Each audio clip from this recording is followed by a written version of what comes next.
টুল নিয়ে এবং এই টেক্সট অবজেক্ট নিয়ে আমরা আরও বিস্তারিত জানব।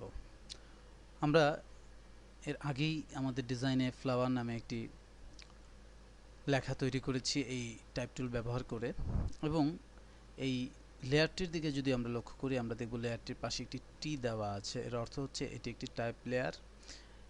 এই টি এর একটি বিশেষ অর্থ আছে। এই ধরনের লেয়ারগুলো মূলত ভেক্টরাইজ ইনফরমেশন কন্টেন্টস করে, অর্থাৎ এই লেয়ারটি তার ইনফরমেশনকে যেভাবে রাখছে এই লেয়ারটি তার থেকে ভিন্ন পদ্ধতিতে ইনফরমেশন রাখছে। ফলে আমরা যদি আমাদের এই টেক্সটকে বড় ছোট করার প্রয়োজন মনে করি, সেক্ষেত্রেও দেখব যে আমরা এই ইমেজটির মান পড়বে না, অর্থাৎ এই অবজেক্টটির মান পড়বে না। এর কারণ হচ্ছে এই অবজেক্টটিকে এটি ভেক্টরাইজ পদ্ধতিতে সংরক্ষণ করছে।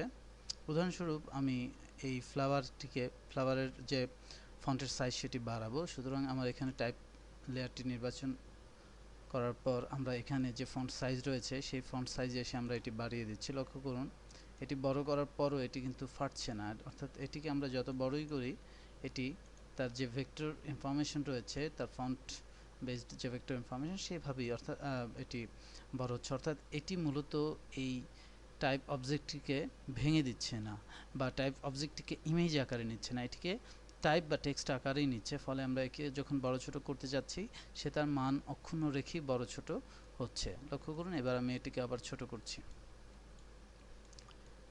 এছাড়াও আরেকটি এক্সাম্পল আপনাদেরকে বিষয়টি ক্লিয়ার করবে, সেটা হচ্ছে ধরুন আপনি এখানে ফ্লাওয়ার লেখাটি লিখেছেন, এখন কোনো কারণে আপনার এখানে বানান ভুল হয়েছে অথবা অন্য যে কোনো কারণে হোক এটি আপনি পরিবর্তন করতে চান, সেক্ষেত্রে আপনি কি করবেন এবং সেক্ষেত্রে এটি পরিবর্তনযোগ্য কিনা।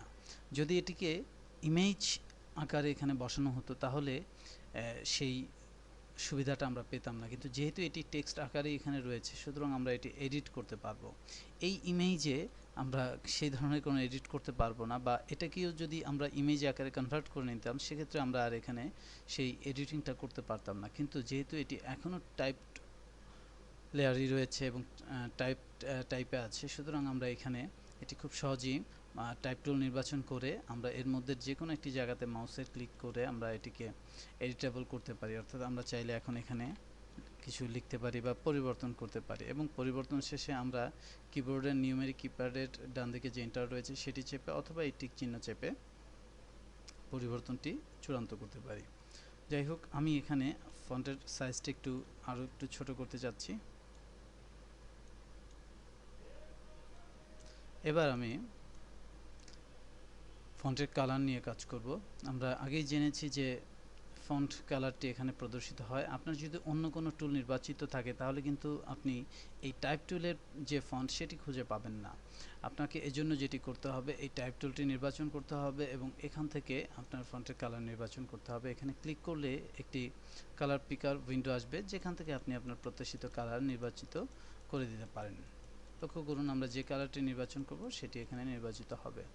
এছাড়াও এই কালার পিকারটি থাকা অবস্থায় আপনি যদি ইমেজ স্যাম্পল থেকে কোনো কালার নিতে চান সেটিও আপনি এখান থেকে নিতে পারবেন। লক্ষ্য করুন আমি আমার ইমেজ থেকে একটি কালার নিচ্ছি যেটি আমার এই টেক্সটের উপর প্রযোজ্য হচ্ছে। এভাবে করেও আপনি খুব সহজেই এই কালার নির্বাচন করতে পারেন এবং টাইপ টুলকে আপনি আপনার মনের মতো করে ব্যবহার করতে পারেন এবং আপনার প্রত্যাশিত টেক্সট অবজেক্ট আপনি এভাবে তৈরি করতে পারেন।